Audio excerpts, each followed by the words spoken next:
One of our jets, American jets, just got shot down over the Red Sea. But you won't believe by who.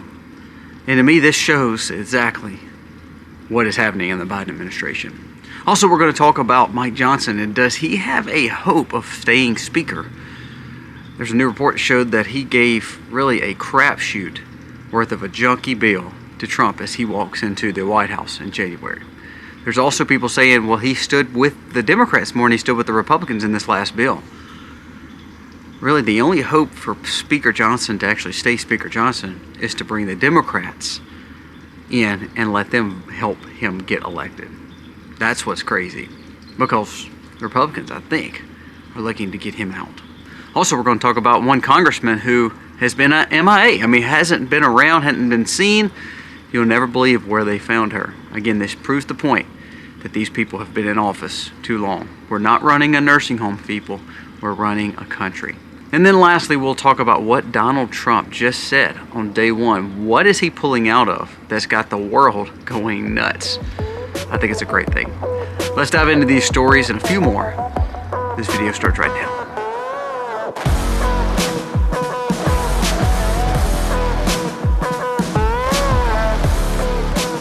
Hey guys, welcome to The Max. Thank you so very much for being here today. If you are new to the channel, go down here, press subscribe, ring the bell. It does mean the world to me that you give us a thumbs up and that you comment, and that we could grow together in a common sense approach to understanding how to be wise in this crazy world that we live in. Thank you for being here. Remember, we do a giveaway each and every month here for all our subscribers and the commenters, so please keep on coming and keep on making sure you're subscribed, and that way you'll be entered. Now, one more thing. Remember, we started the new channel, Life with Colby Mack. It is a vlog channel for me. I tell you how I farm, and you see the kids, and you kind of see how we actually live this sustainable life. It's going internals and seeing the behind the scenes. Please go check that channel out. We've got 3 videos uploaded. The new one was a really good one. You kind of see some updates on Aiden. He's doing better, so he's outside working with me. So go check out that video. It's a good video to watch. Now let's talk about the stories of the day.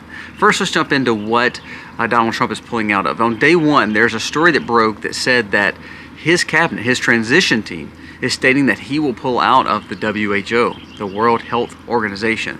Now, it has most of the world saying this is going to be catastrophic. This is going to cause a major crisis. Is it really? What he's saying is we're funding and pushing all this money, and there's no accountability for it. And what they've become is more of a think tank for the left and for agendas for globalists more than they're actually doing good for the world. So the question may be, are we going to see more of this? This is what I think most people voted for. Let's see us change things around. Now, I think the World Health Organization may do some good things, but in the last 8 to 10 years, all they've done is been worried about pushing global agendas and actually not doing anything for helping people as much as trying to me, corral people and put them in boxes, and that will help them control the people. So I do like the fact that what he's saying is we're pulling out of this. This is not something that actually benefits us in America anymore. Also, he said that NATO, he said, I don't mind keeping our funds up and going to these places across the world. Now, I think we should renegotiate all those, by the way. But Trump is saying, look, I don't mind giving the amounts that I was supposed to give as what we agreed upon as the U.S. He said, however, I am going to raise the price for NATO countries to do the same, 5% up, basically where they have to pay more. If they want us to keep paying more to these countries, then they're going to do the same. So I thought that, again, it's a good thing because he's trying to bring a more of accountable move for these European countries that just rely on us to do all the work. It's kind of like the Canada situation where, you know, they basically make a lot of money off of us, but we were not getting that in return. So Trump called their hand at it. Now it may be negotiated to where we can have a little bit more of a balanced approach. I think that's all we want. I think that's all Americans truly want. We don't want to be the big bad bully of the world. We just want to be on the playing field that everybody else is on. It shouldn't take us paying more and being in trade deficits just because we're the big guy on the court. So I think that this is what Trump is doing, is negotiating some of this, like the World Health. Look how much money we spend there, and actually what do they do? You can only have so many bureaucratic agencies and so many governing bodies. After a while, they just start overlapping each other for no reason. So I actually like this move. Now, another thing that's just come out of Washington, this was broke by Chad Peregrine of Fox News, it says Speaker Johnson's actually on the chopping block. It looks like he will not be Speaker moving into 2025 and continuing forward. And here's the reason, and I actually agree with it. Again, I told you yesterday, he seems like a nice guy, but he's a weak guy. Now, his only hope is to get the Democrats to vote with him, and the Democrats probably would, because what the Democrats are saying is, look, we got a weak man in office, we can take advantage of him and still let his name be on it, but we can basically run the puppet strings. Just like they did in this bill. Basically, they took credit for this bill because 38 Republicans chose not to support it. Now, if we had a Republican Speaker of the House that's truly a Republican, especially one who considers himself a conservative, which is not true, he would have went to the 38 and said, what can we do to make this bill better? Well, Thomas Massie told him exactly what it was: single origin bills, single task bills. And in the ninth hour, when literally they're fixing to do this and make this happen, he kowtows the Democrats. So to me, I think this is a prime example of why we do not need him as Speaker of the House. Again, I'm always going to push the fact that Thomas Massie should be Speaker of the House. And not because he actually gets along with Trump and everything. He really doesn't. What I like about Thomas Massie is he stands on core principles of just quit spending my money, quit overregulating me, and leave me alone. And I think that's a good thing. I think that is a very positive thing for our government to do, is to stay out of everybody's business. And I think Thomas Massie would be perfect for that. Now, I'm not saying there can't be others. I don't believe Chip Roy, Jim Jordan, Comer, all those, I think they want to be Thomas Massie and they want to look tough and they want to be smart, but they're nowhere near what Thomas Massie brings to the table. So I hope that this is true. Now, will the establishment let that happen? Probably not. Did you see exactly what happened with McCarthy?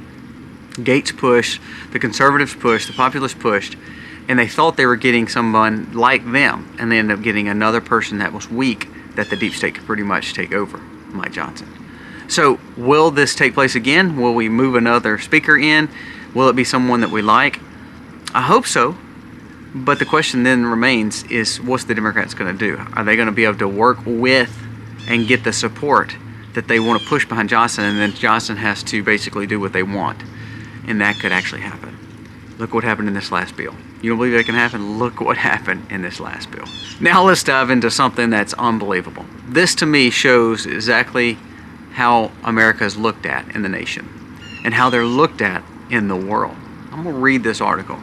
We just had one of our planes get taken down in the Red Sea. Now, you're thinking, well, that's terrible. I mean, that's not a good thing. Why are you kind of chuckling about it? Here's why it's really a joke. U.S. fighter jet shot down over the Red Sea in disastrous friendly fire incident. We shot down our own plane. So I'm guessing we didn't know that that was our plane, and we shot it down. In the early morning hours of Sunday, 2 U.S. Navy pilots were shot down over the Red Sea in an apparent friendly fire incident. This comes after more than a year of war with the Yemeni Houthi rebels who targeted international transit in the regional waters. So here we are trying to take over this small little group that's been funded by the Middle Eastern terror groups. That should not be a problem for us. And instead of us going over there and actually dismantling them and taking care of those routes, which I don't believe we should be over there, I believe we should handle the situation a long time ago. But we've basically caused a problem because we funded we opened money to Iran. Iran basically funded the Houthis. All right, so long story short, we go over there to try to take control. And instead of taking control, there's more ships getting bombed than ever before. And then our wonderful military just decides to shoot a plane out of the sky because they didn't know who it was, and it all of a sudden ends up being our guy. Now, does that make sense to you? That we shot our own self down? Think of the money that you lost there. Not only that, think of the jeopardization of those guys' lives. And then the sad thing is, don't we have enough intelligence to know what our plane sensors and radars would show? Why would we shoot our own plane out of the sky? Listen to this. This is the first American shoot down of American fighter jet in any conflict that has come by way of another U.S. carrier fire. We've not had a downed aircraft in a long, long time. They said numerous years, and the only one that's been downed is now by us, by our own military. If that doesn't wrap up how good Biden and Harris has done, and a good representation of this Department of Defense under the leadership it's been under, I mean, this to me just proves how weak we look across the world. We're supposed to show strength, huge, not only humility, but power, and we down our own aircraft. It's good to know that American aircrafts hadn't been actually downed in a long time, and years of war, and then all of a sudden we shoot our own down. Unbelievable. The guided missile cruiser USS Gettysburg, which was part of the USS Harry Truman, carried the strikeout, mistakenly firing on the jet. Again, unbelievable. Now let's jump to one more story that I think that's very important that we're missing out on. Actually, two more stories. One is the fact that we have an aide. One's the fact that what FBI just did. They arrested someone December 19th. It says an aide to a California politician arrested and accusing of conspiring with Chinese spy to infiltrate U.S. politics. Now we hear all this stuff. Did you see that the Baltic Sea telecommunication systems, the telecommunication lines that were in the sea were cut, have been thought to be China? Now we see the fact that in California there's a politician that hired someone that's supposed to be on the up and up, and all of a sudden up be a Chinese spy. Have we not seen this in several situations with Chinese spies throughout our Congress, throughout California? What we're actually seeing is we're not protecting ourselves like we're supposed to. With this story and the last story, the fact that we downed our own jet, the fact that we have spies now infiltrating America, and I mean in the highest positions, we're not talking about walking across the border. These people are working for the politicians that set law and precedents for the U.S. politics and really for the infiltration. I mean, they're wanting to infiltrate our way of doing business and governance. Now, this is just like the third or fourth one that's happened just this last year. Why are we not protecting America's homeland more than we are? Why are we not protecting America's fleet more than we are? It seems like we're worried about everybody else, and we're losing the fact of what it means to be American and strong and looking strong again.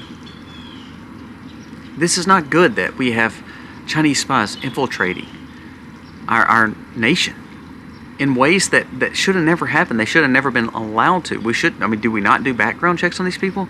You cannot tell me the IRS can look and find $4.52 in my bank account and tell me that they want to know where that's at because they're going to audit me for it, but that we can't find out a Chinese spy works for a politician in California that's setting precedent and law?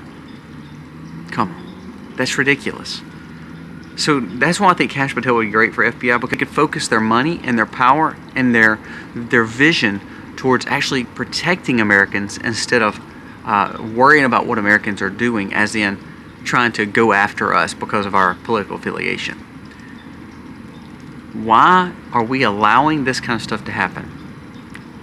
Open borders, drones flying, looking for something that's very dangerous, and the fact now we have Chinese spies that are infiltrating our councilmen's offices. I mean, they're like pages and aides to these people. This is not good. And that brings up one more point on congressmen and on elected politicians. I want you to listen to this. Just in, a missing Congressman, Kay Granger, Republican from Texas, who has not been seen for 6 months, meaning their office has worked. She supposedly voted. She supposedly passed law. She's supposedly done all these things, but no one actually has seen her. Listen to this. Well, they found her. She's in a dementia care facility in Texas. She's in a dementia care facility and has been there for 6 months. She has been in office since 1997 and she is 81 years old. So if she is not actually setting policy, who is? The people that she puts in as unelected bureaucrats that work for her? I mean, I want you to think about that for a second. She is not leading. She's in a nursing home. I mean, I made fun of it being like a nursing home in Washington. Now, it's gotten to a point where people are actually getting sent to nursing homes. I mean, look at Dianne Feinstein. If you remember before she passed, I mean, they would will her in to vote, and she looked like death. These people are too old. There should be age limits at least on top somewhere. I mean, my gosh, are we going to allow them to be 92? I mean, Pelosi fell, and she's having hip surgery somewhere. McConnell fell. He's bruised all up. We are literally running a geriatric clinic in the Senate and the Congress, Washington. I mean, it's not to make fun of this lady. I mean, she may have done great things back in 1997 when she was like 70. But now she's 142. It's time to move on from these old people. Again, sorry. But as we get older, we're not as good as we think we are. I mean, Biden, they said that they have been looking at his cognitive decline for the last few years, and it's gotten worse the last few months. And now he's in the same boat where they sometimes put people around him to keep him from talking because he's so out of it. U.S. Congresswoman Kay Granger from Texas, last seen in July, has been located living in a memory care, I love memory care, that's funny, dementia care facility in Texas. This follows a 6-month period where her whereabouts and her health has been undisclosed. Why can we not do a cognitive test for our leaders? Take the age out. You don't want to do aging, then I think everybody that serves in government should have a cognitive test. I believe they need an IQ test, a cognitive test, a drug test, and a lie detector test. You do that, then we'll have good leaders. If they can't pass any of those, they don't need to lead us. I mean, is that a bad policy? To say, hey, if you're going to work for us, you need to have a cognitive test, a lie detector test, a drug test, and an IQ test. I mean, wouldn't that just make sense to you? Common sense is out the door when we talk about Washington, though. Guys, let me know your thoughts on these stories. Crazy things from the nursing home in Washington to literally us shooting our own planes out of the sky. Not only does it cost billions, it just makes us look weak across the world. And again, let's just let some spies come on over here from China. That makes perfect sense, huh? Unbelievable. Guys, let me know your thoughts. Again, remember, it is Sunday. More than any of these stories, go to church. Take your family to church. It's the Sunday before Christmas. Realize how important that is. I hope that you and your family have a phenomenal day in the house of worship.